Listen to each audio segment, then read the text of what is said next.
Hola corresendas, soy Héctor García Rodicio, científico de profesión, corredor por afición. Aquí te hablo de correr en montaña desde una perspectiva científica. La cuestión de hoy, bicicleta de carretera, virtudes y defectos. Venga, sin más dilación, vamos al turrón. Como sabes, si sigues este podcast, me he lesionado el tendón de Aquiles. Entonces, aparte de los ejercicios específicos para rehabilitar esta estructura, pues para mantener la parte cardio o metabólica, pues estoy utilizando la bicicleta de carretera. O sea, el entrenamiento cruzado se ha convertido ahora mismo en mi entrenamiento casi 100%, ¿no? Exceptuando esos ejercicios o esa intervención rehabilitadora para el Aquiles. Tengo una bici desde principios de 2022, antes de que naciera este podcast, o sea, finales de 2021, principios de 2022, pues me compré una bicicleta, luego doy algún detalle por si interesa, precisamente porque también entonces me lesioné el Aquiles. Entonces, igual que allí, el correr se terminó temporalmente para dar paso a la bicicleta, y igual que entonces, pues es lo que estoy haciendo ahora.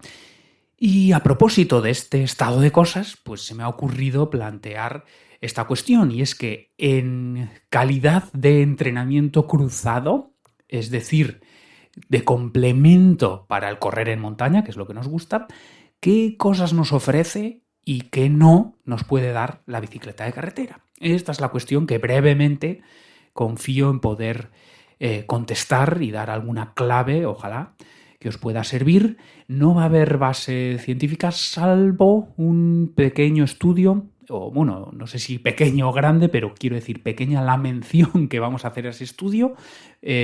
Salvo esa pequeña mención, lo demás va a ser simplemente una cuestión lógica o basada en mi humilde análisis.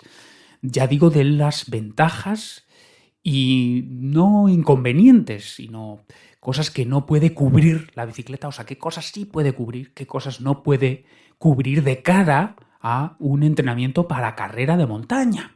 En concreto, vamos a abordar 4 áreas, que sería el área o apartado metabólico, el apartado neuromuscular, el apartado psicomotriz y, por último, costes, o el precio, el coste que supone la bicicleta, tanto en términos económicos, de desembolso económico, como de tiempo, como los riesgos asociados, riesgos de lesión traumática asociados a la bicicleta. Entonces, en el apartado metabólico, ¿qué sí nos puede dar, qué no, de cara a la carrera de montaña? En el apartado neuromuscular, ¿qué sí, qué no nos puede dar de cara a la carrera de montaña? En el apartado psicomotriz, ¿qué sí, qué no nos puede aportar la bicicleta? Y todo ello nos dé más o menos cosas, pero a qué coste, a qué precio, con qué contrapartida, pues vamos a tener que tomar la decisión. Bueno, yo creo que el balance es positivo y no descubro nada nuevo planteando esto, porque la prueba es la cantidad de corredores, corredoras de montaña que emplean la bicicleta, que quizá a raíz de una lesión o quizá siempre ha formado parte de su entrenamiento como entrenamiento cruzado. Entonces ya digo que el balance es positivo, esto de que si nos da, qué no nos da y a qué precio, y ya digo que la prueba, la demostración de que el balance es positivo, o sea, de que entonces es un complemento interesante, es esa cantidad de élites que lo tienen como herramienta perfectamente integrada en su plan semanal, vamos a decirlo así. Y eso, es un análisis que he hecho yo. Me pueden faltar cosas, me pueden sobrar cosas, no va a haber base científica, exceptuando una pequeña mención a un estudio que creo que es bastante interesante. Bueno, yo creo que ya está la cuestión e incluso la tabla de contenido sobre la mesa, así que vamos a la materia, que esto es un episodio especial y no queremos enrollarnos. Lo hemos dicho, 4 puntos. Área metabólica, apartado neuromuscular, apartado psicomotriz y a qué precio.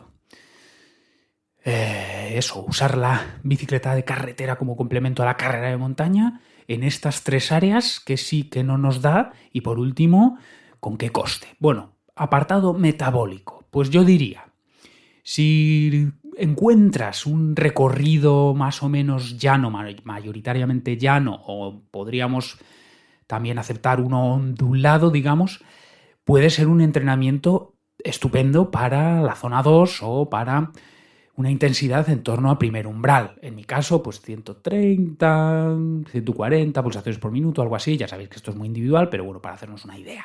Entonces, si consigues un recorrido o recorridos mayoritariamente llanos o con tendencia a la llanura, aunque puedan tener algo de sube y baja y por tanto sean ondulados, pero eso sí, puedes dar un estímulo bastante continuo al primer umbral, a una intensidad en torno al primer umbral, zona 2, podemos llamarlo también, en este caso guiado por pulso, claro, no por ritmos, obviamente. Si tuvieras potencia, pues también valdría. Bueno, ya digo que de forma continua, si podemos estar a esa intensidad, pues por lo tanto es muy buen estímulo de zona 2 o de primer umbral ventilatorio de lactato y indistinguible en términos del organismo o específicamente la parte metabólica del correr. O sea, ¿qué más le da al sistema cardiovascular y a las mitocondrias? Si queréis, que el estímulo venga de nadar, de remar, de correr o de pedalear. Eso si consigues estímulo continuado o bastante continuado, aunque pueda haber pequeñas pausas o pequeños picos supra primer umbral, pero bastante continuado en esa franja de las pulsaciones asociadas a primer umbral, pues tienes, ya digo, un entrenamiento en zona 2 tan bueno como el que puedas conseguir de otro modo de locomoción. Si además incorporas puertos, o sea, ese recorrido tiene puertos de montaña, subidas, ascensos, pues entonces también podrías ahí hacer tus intervalos threshold, o sea, tu zona 4 de pulso, igual que en la montaña. O sea que desde el punto de vista metabólico puedes entrenar zona 2 o primer umbral, zona 4 o segundo umbral, también para el metabolismo y el sistema cardiovascular, como con el correr. Eso sí, hay un par de curiosidades, podemos decir, o de matices, y es que es interesante que si bien una rampa del 10% en el correr es poca cosa, incluso el 20% las puedes hacer corriendo. Bueno, esto dependerá de tu nivel de forma y del tipo de carreras que hagas, ¿no? Pues si haces maratón y para arriba, pues quizá no es eficiente, no es inteligente gastar balas en subidas del 20% y quizás mejor a partir de ahí ya caminarlas, pero si te dedicas a la media maratón y para abajo de montaña, pues 20% lo puedes correr. Ya 30%, 40% pues ya lo vas a hacer en power hike. Bueno, la cosa es que en el mundo de la bici es interesante que ya un 3% se nota, un 5% se nota, un 7% se nota, un 10% es bastante. Y lo que suba de 10% es considerable. De hecho, por ejemplo, uno de los puertos famosos aquí en Cantabria, por el que suele pasar la Vuelta Ciclista a España, que es Peñacabarga, tiene un tramo al 18% y es letal en bicicleta. Y en el correr, a ver, obviamente se nota, pero bueno, que digamos hay que hacer ahí un ajuste y los porcentajes, el mundo de los porcentajes, pues adquiere, claro, un nuevo significado. O sea, ya digo, una rampa del 13% en bicicleta, se nota, ¿eh? Una del 18%, se nota bastante. O el mítico puerto asturiano, que es de los más duros del mundo, si no me equivoco. Puerto ciclista, quiero decir. El Angliru, creo que llega hay un tramo, la pala más fuerte, no sé si el rango es 18% y 23% de pendiente. Claro, entre comillas, un 23% en el correr por montaña no es tan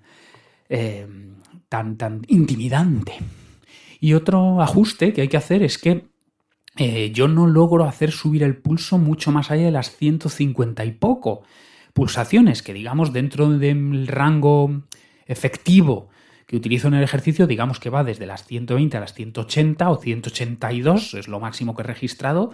En bicicleta, de momento, más de 150 y no logro alcanzar, o sea que supongo que hay que interpretar a la baja los números que veamos en pulso. Bueno, entonces hemos dicho para primer umbral, para segundo umbral, es decir, para el endurance, para el fondo, podemos utilizar la bici perfectamente. Para el threshold, para los intervalos zona 4 podemos usar perfectamente la bicicleta. Es verdad que los porcentajes de pendiente son distintos, o sea, aquí se nota más, vamos a decir, cualquier pequeño incremento.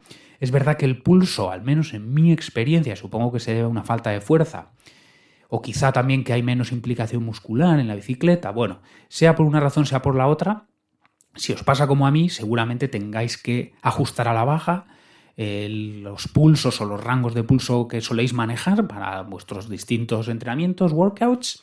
Y un último punto es que lo anterior es cierto, o sea, que puedes estimular primer umbral, segundo umbral, zona 2, zona 4 si queréis, lo puedes estimular igualmente bien desde la bicicleta, tiene una advertencia, y es que va a ser estímulo siempre y cuando no abuses del dejar rodar las bielas, que en inglés lo llaman coasting, o sea, de costa, pero bueno, tiene otro significado, coasting, coasting, supongo que se pronunciaría, coasting, que ya digo que es aprovechar la inercia.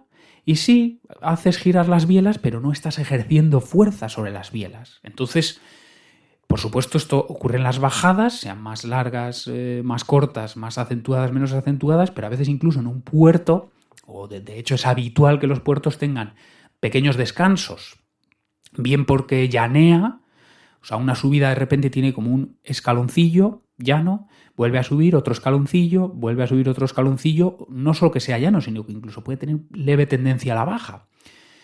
Entonces, entre comillas, no vale. O sea, idealmente, si tienes una bici con los cambios bien ajustados, idealmente incluso en esos pequeños descansos deberíamos poner marchas más duras y seguir ejerciendo fuerza sobre los pedales.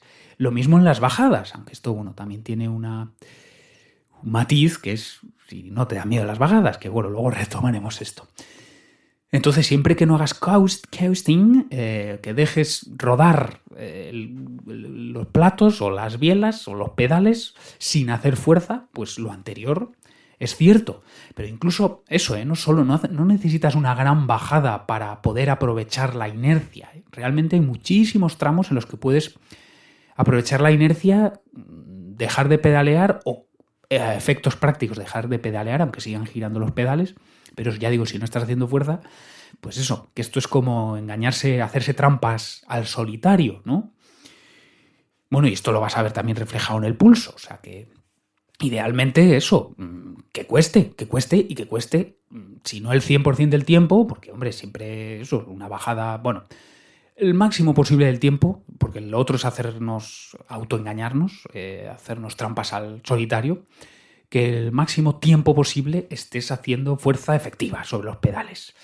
Vale, el segundo apartado, o sea, en conclusión del apartado metabólico, perfecto sustituto, con algunos ajustes y siempre que no hagas este coasting. Bueno, apartado neuromuscular. ¿Qué sí te va a dar la bicicleta? Pues resistencia muscular local en subidas, es decir, que en una subida continuada, en ese esfuerzo sostenido para arriba, pues empiezan a arder los cuádriceps y con entrenamiento, es decir, con experiencia subiendo, pues vas adquiriendo esta resistencia muscular local, o sea, que aguantas más y que hay menos pérdida de fuerza. O sea, cada contracción, pues eso, una subida de 10 minutos, de 15 minutos, de 20 minutos, pues se va perdiendo fuerza a medida que avanza la fatiga, que avanza la subida, que avanza la fatiga correspondiente, pero con el tiempo, con acondicionamiento, pues desarrollas esta resistencia muscular local. Esa contracción de los cuádriceps al subir, yo diría también que es indistinguible si lo haces corriendo que si lo haces subiendo puertos ciclistas, con lo cual eso también lo podrías trabajar. Es cierto que gemelos y tendón de Aquiles, si queréis cadena posterior, isquios sí van a trabajar también, pues si no me equivoco están implicados en la flexión de la rodilla, pero gemelos, tendón, que eso sí que al correr cuesta arriba sí va a trabajar, sobre la bici no va a trabajar, con lo cual, sería, digamos, esa musculatura o esas estructuras implicadas en la subida del correr no están trabajando al 100%, no están implicadas del mismo modo, pero bueno, lo gordo, que serían los cuádriceps y esa resistencia muscular local, yo diría que trabaja igual subiendo un puerto de montaña que subiendo corriendo. Bueno, ¿qué no del apartado neuromuscular trabajaríamos con la bici? Pues lógicamente lo que aquí más de una vez hemos denominado resiliencia de cuádriceps, en este caso a la contracción excéntrica de las bajadas al correr. O sea, cuando bajamos al correr se produce mucha fase excéntrica, que es un movimiento minoritario en el correr en el llano, y entonces pues eso se traduce en gran destrucción y las agujetas correspondientes, que también esto requiere pues una acondicionamiento, o sea, una exposición gradual, de manera que cada vez vayas tolerando bajadas con más metros de desnivel negativo. Pues una de 500 negativos, de 600, 700, 1000, una carrera que tenga 2500 negativos. Bueno, pues eso hay que ir haciendo una exposición gradual, y eso lo conseguimos corriendo cuesta abajo. Pero claro, en la bicicleta cuesta abajo no hay trabajo de ningún tipo, más allá del nervioso, ¿no? De la activación nerviosa, o estar atento. Y sí que esa tensión de la bajada, pero los cuádriceps no están trabajando ni concéntricamente ni excéntricamente, y el sistema metabólico tampoco. Bueno, entonces sí nos darían resistencia muscular local en subida, en los cuádriceps, no nos darían esa resiliencia de cuádriceps que llamo yo a la capacidad para tolerar bajadas del correr.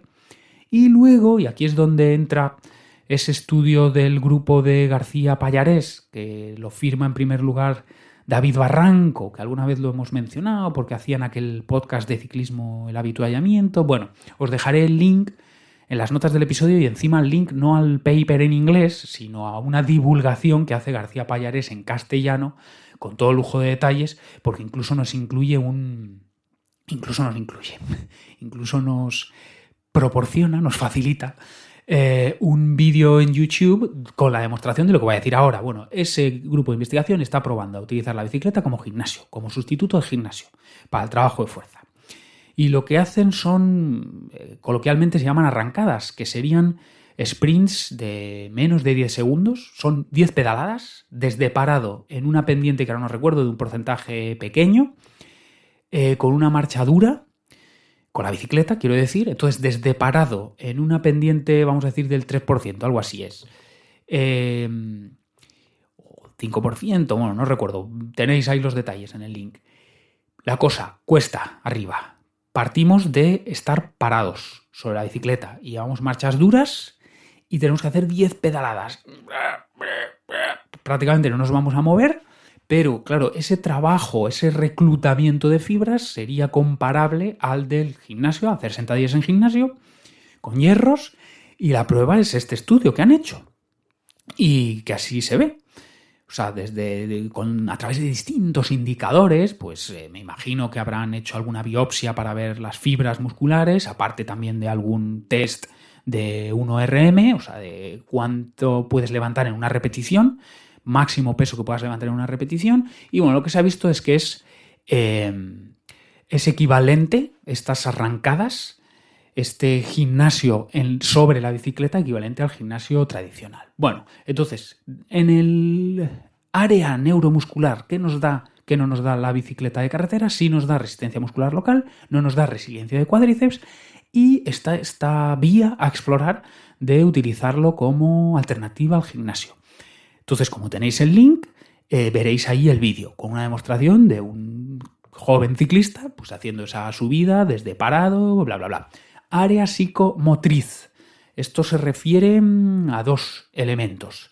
Por un lado, cuando corremos en montaña y hay terreno técnico, sea en llano, sea en bajada, caos de rocas, hay que saber leer ese terreno para saber dónde poner el pie y luego tener la coordinación y agilidad correspondientes para llevar los pies a donde has decidido que es el lugar oportuno.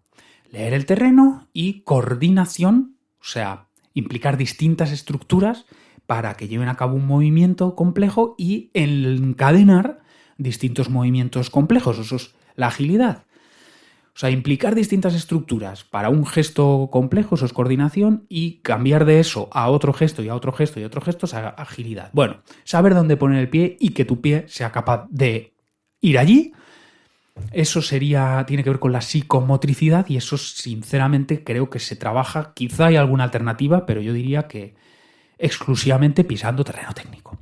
Luego hay otro componente también psicomotriz, bueno, en este caso solo psicológico, que es la valentía o el no tener miedo a bajar rápido. Y quizá bajadas en bicicleta que puedes alcanzar, bueno, quienes no tengáis miedo, yo más de 50 km por hora me asusto, me da mucho miedo.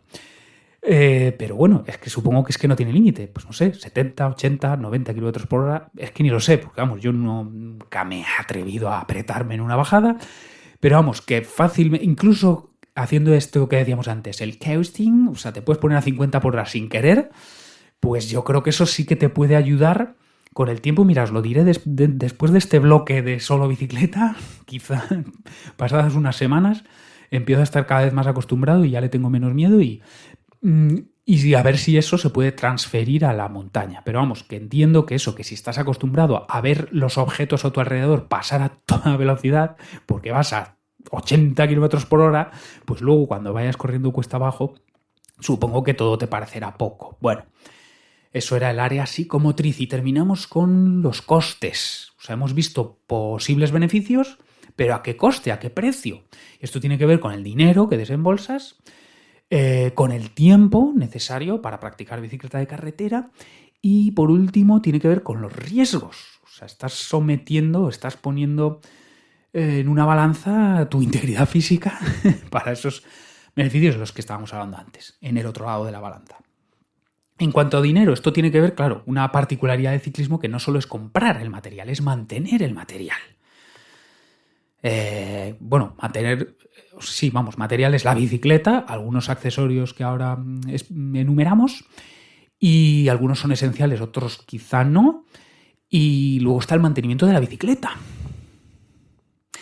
Entonces aquí podemos hablar de mínimos, pero de máximos, pues the sky is the limit, o sea, hasta donde tú quieras y puedas. Bueno, entonces, ¿qué consideraría yo material esencial, o sea, imprescindible? Pues obviamente la bicicleta, el casco, culot y para de contar. Yo diría que todo lo demás es accesorio. Incluso, por ejemplo, pedales automáticos y las zapatillas correspondientes. Yo os puedo decir que no estoy usando. Uso zapatillas de correr en asfalto, unas viejas que tengo, y los pedales de toda la vida. Y alguien dirá, pues así estás haciendo una pedalada menos eficiente, estás disipando fuerza, estás haciendo trabajo en balde. Y yo diría, bueno, ¿qué más me da? Quiero decir, si yo lo que quiero es estímulo, yo no quiero ir rápido, yo no quiero ganar carreras con la bici, yo lo que quiero es estimular el metabolismo y el sistema cardiovascular. Entonces, si tengo que hacer más fuerza, incluso, pues bienvenido. Respecto a la bici, pues mira, compré no la más barata, sino la segunda más barata, el Decathlon, que entonces era la marca Triban, que creo que ya ha desaparecido porque creo que ahora solo están haciendo Van Riesel.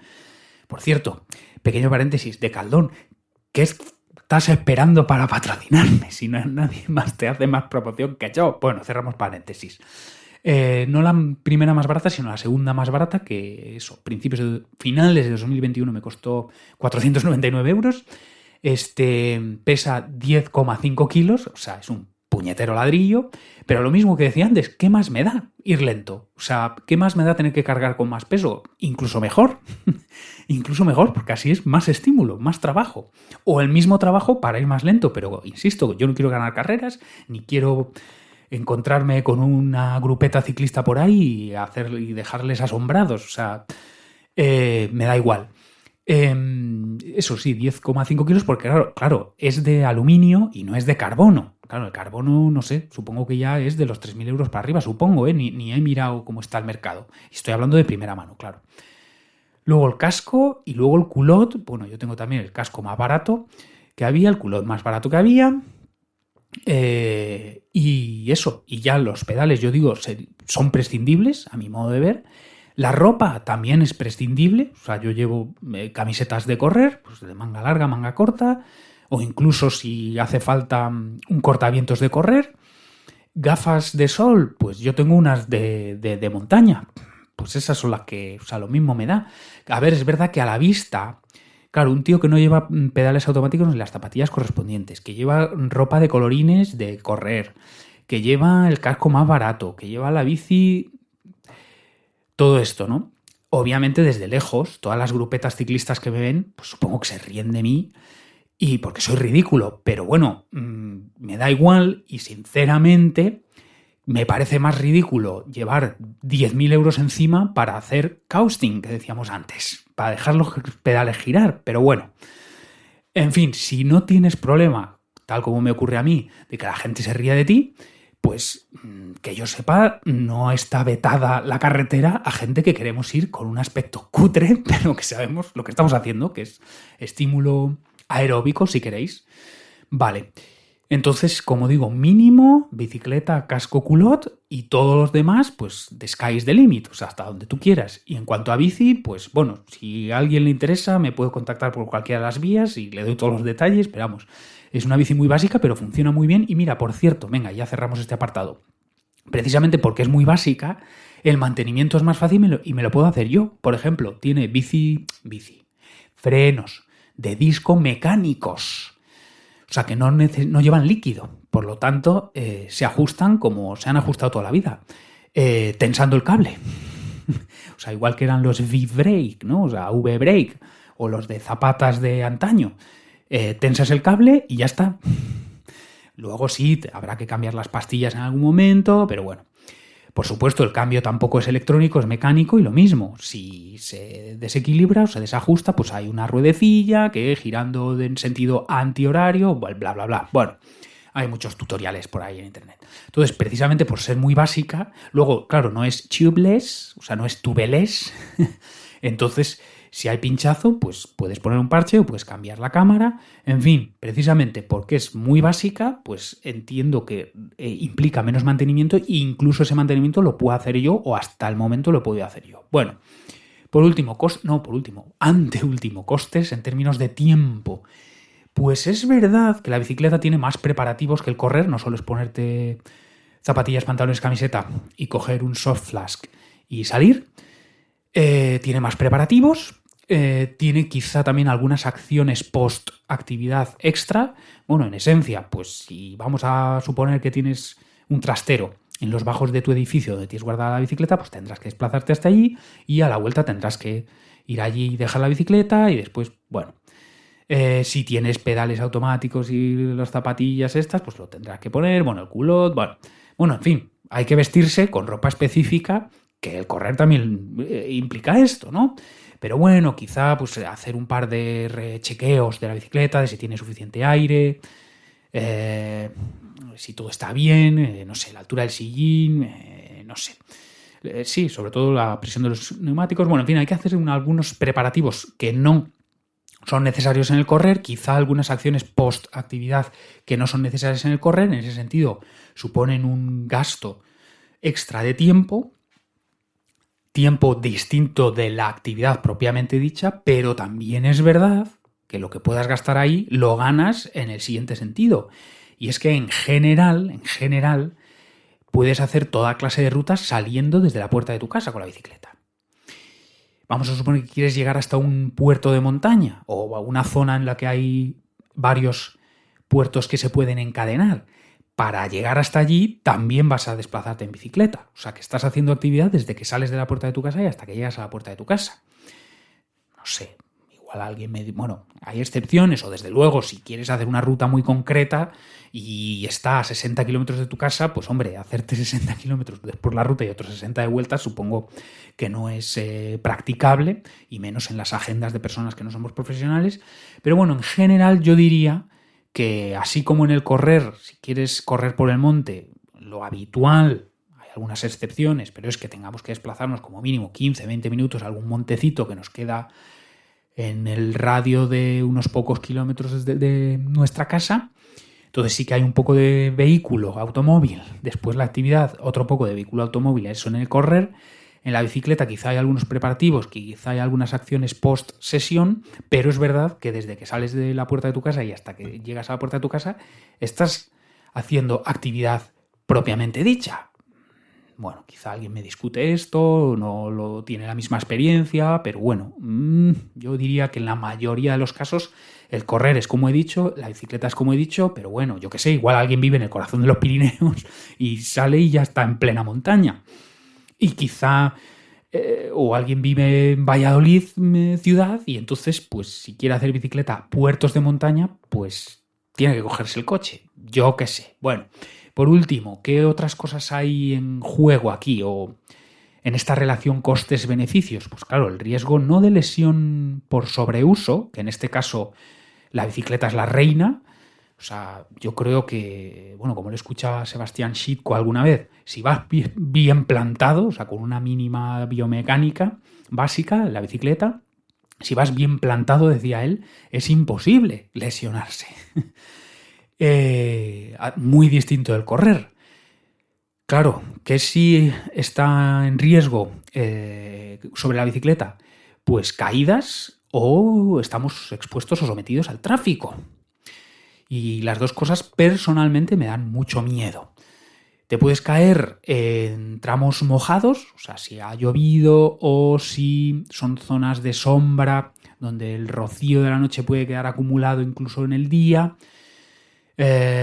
Bueno, pues si la carretera está mojada, existe riesgo de caída y luego las bajadas. Claro, hablamos de unas velocidades tan supersónicas que también, pues si hay curvas cerradas, que precisamente en los puertos de montaña abundan las curvas cerradas de hasta 180 grados, incluso, pues si calculas mal la frenada y te vas al suelo y a esas velocidades, bueno, en fin. Bueno, quizá aquí se está apoderando de mí el miedo y esto no refleja fielmente la realidad. Bueno, a mí desde luego me dan miedo en esas velocidades, me dan miedo esas curvas tan cerradas. Me da miedo la posibilidad de que haya algo de agua sobre la carretera y que yo no logre verlo. Y por último está el tráfico, claro, que aquí también dependerá mucho de las distintas regiones y las distintas culturas de carretera que hay, digamos. Entonces quiero pensar que en sitios o zonas muy ciclistas, pues ya el tráfico está habituado a esto y está sensibilizado, pero bueno, supongo que lo que estoy diciendo es bastante ingenuo y debe de abundar bastante poco. Bueno, está ahí, ¿no? Ese riesgo. Bueno, pues espero haber hecho un repaso exhaustivo y haber aportado alguna información interesante, alguna información útil sobre el papel, la función, el rol de la bicicleta de montaña como entrenamiento cruzado para la carrera de montaña. ¿Nos da estímulo metabólico? Sí, tanto primer umbral como segundo umbral, siempre que no abusemos de él, dejar que rueden los pedales. Y nos esforcemos de verdad. Y siempre también que podamos contar con terreno mayoritariamente llano para el primer umbral, terreno con puertos para threshold. La parte neuromuscular nos va a dar resistencia muscular local, no nos va a dar resiliencia de cuádriceps y esta vía a explorar de la bicicleta como gimnasio, con esas arrancadas desde parado. Vale. Esas series atrancadas, que también se dice coloquialmente o popularmente en el mundillo de la bicicleta. Desde el punto de vista psicomotriz, no nos van a permitir trabajar el terreno técnico, porque para eso hay que pisar terreno técnico, pero quizá esas bajadas vertiginosas nos pueden romper o eliminar miedos que podamos tener a bajar rápido en la montaña. ¿Y a qué precio estos beneficios? Pues de dinero mínimo una bici, un casco y un culot. En mi experiencia, yo no necesito más que esta bicicleta de 500 euros, que además tiene un mantenimiento fácil que puedo hacer yo mismo. Tiempo, pues quizá hay algunas acciones antes y después de la actividad propiamente dicha que incorporar a este otro deporte, vamos a decir, pero nos ahorramos el tener que ir hasta el monte con nuestro vehículo automóvil y regresar a casa con nuestro vehículo automóvil desde el monte. En este caso salimos de casa, vamos a los puertos que queramos hacer y volvemos a casa, todo ello pedaleando desde la puerta. Pero es verdad también que está este riesgo no de lesión por sobreuso, pero sí lesión traumática por caída o por tráfico poco friendly con la bicicleta. Bueno, pues esta es mi reflexión después de unos 10 días que llevo utilizando la bicicleta.